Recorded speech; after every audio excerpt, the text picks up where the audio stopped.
So Amy says to me, David, I really just don't meet anyone good on dating apps. It just never happens. It never works. I just don't really feel connected to any of these people. Am I doing something wrong?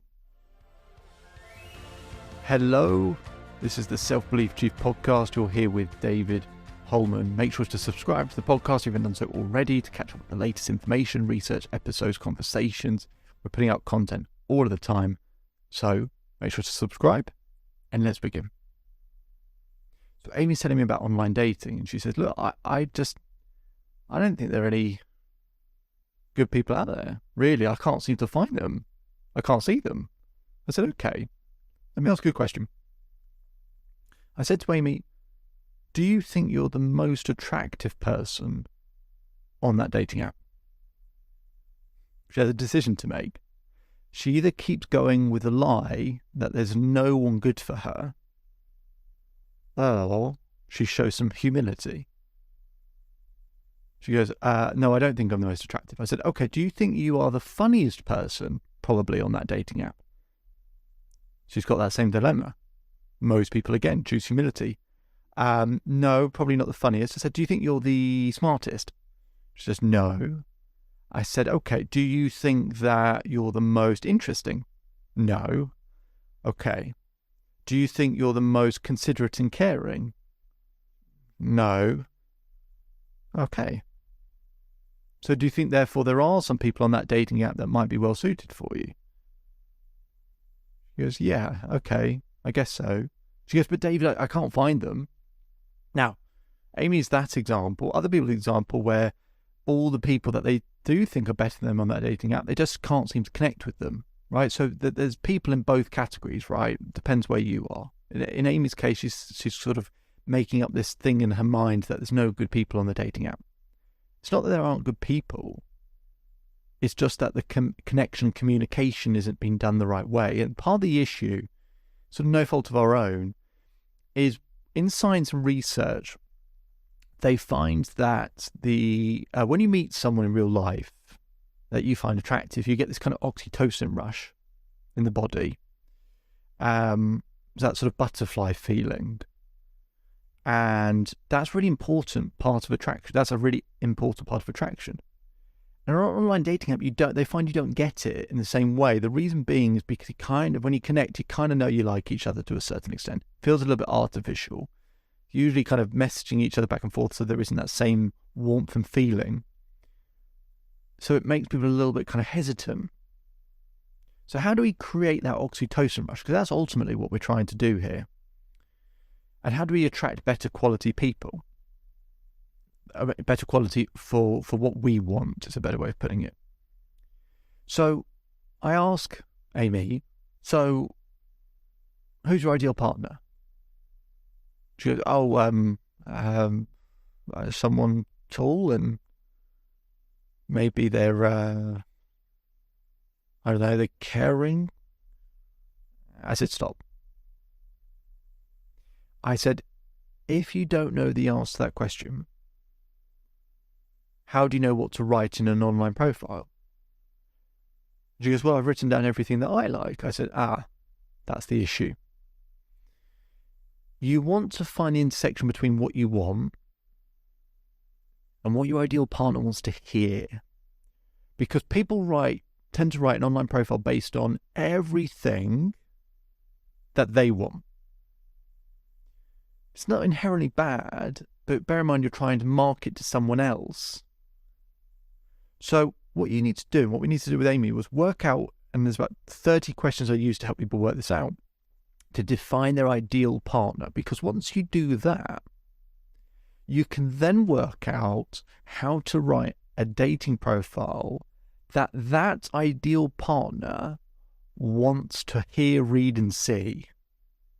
Does that make sense? Because people don't appreciate what we value. They appreciate what they value. They want what they value. So we've got to give them what they value without compromising who we are and what we want. But what we're doing is defining what we want, who our ideal partner is. And then what would that person, based on all of that information, want to hear, read, and see? Because then, for example, I said to Amy, so let's look at some of the pictures you've used. And her ideal partner was described as very active, very spontaneous, very adventurous, very outdoorsy. And I said, let's look at your pictures. She has 3 pictures of her in a bar. Nothing inherently wrong with that. But I said, do you imagine your ideal partner regularly goes to a bar? She said, oh, no. I said, but your pictures say the opposite. They might be nice pictures of you, but they communicate the complete opposite. An ideal partner who they don't want to necessarily meet someone who regularly goes to a bar, just in this example, they're seeing that you regularly seem to go to a bar as half your pictures. So it makes them go, not so sure, because it's not exactly what they want. So every single part we then communicate in a way which appeals to them based on, the person we've described, so that actually they kind of, as a bit of a checklist when they're going through profile, they're going, yes, and they kind of go, it's like the person's in my head. They understand me better than me. Now, that might be almost slightly too idealistic, but actually, that's the feeling we're trying to get to and trying to create. Because imagine if someone did that for you, how amazing, how great that would feel. Feel great, wouldn't it? So, and we have to be clear about what we want, right? So you find, in terms of defining the ideal partner, being clear of what we want, and then based on that person, how would they like to hear, read, and see that profile? Once you do that, then you can get into that land of creating a bit of an oxytocin rush, because you're really creating a deep connection. And the real key is, don't list off 100 things that you want to do, because 1, it's really boring, talking really broadly, and 2, a really important part of creating that oxytocin rush is curiosity. So if you tell someone everything, then it's, they're not that interested, or they're not leaning in as much. It's like when you're, been in a relationship for 20, 30 years, everything about them. Well, one of the things that kills desire is familiarity, in that you know everything, or what the reality is, you think you know everything about them. When I work with those people, it's actually showing them the different sides of each other that they haven't necessarily seen, or to get them to look each other in the eyes, to remind them who that person actually is, and that there's something behind the eyes that's still attractive, that's still appealing. So we go back to Amy, we define that, and we start working out all of these things so that we can get a clearer perspective of what the ideal partner wants to hear, read, and see. And then we just talk about a couple of things. What things would that person be interested in? Then we write some stories that we've had in our life that appeal to those things that they value. And then maybe we leave the endings off. Right? Because if I tell a story but leave it on a bit of a cliffhanger, you lean in slightly, don't you? You're curious. And you have that kind of little bit of feeling, a rush, and you want to know the end of the story, and it just pulls you in, and it gives you a way for the other person to connect with you. But if you go through those steps, you're going to be actively pushing the wrong people away, because they're going to read that profile and say, this isn't really for me. But that's what you want. You want to push the wrong people away.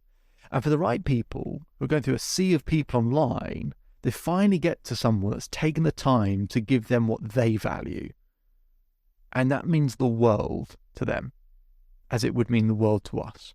So it's a really subtle shift that makes a big difference. And once Amy did that, she started attracting the better quality individuals that she was looking for. And the better quality man came along. My name is David Holman. If you change today, today will change your life. So enjoy the rest of your day. Enjoy the rest of your life. We'll put a link to the Self-Belief Chief website if you want to learn more in the description for the episode. We'll put some other links in there as well, so check those out. And I'll speak to you again very soon.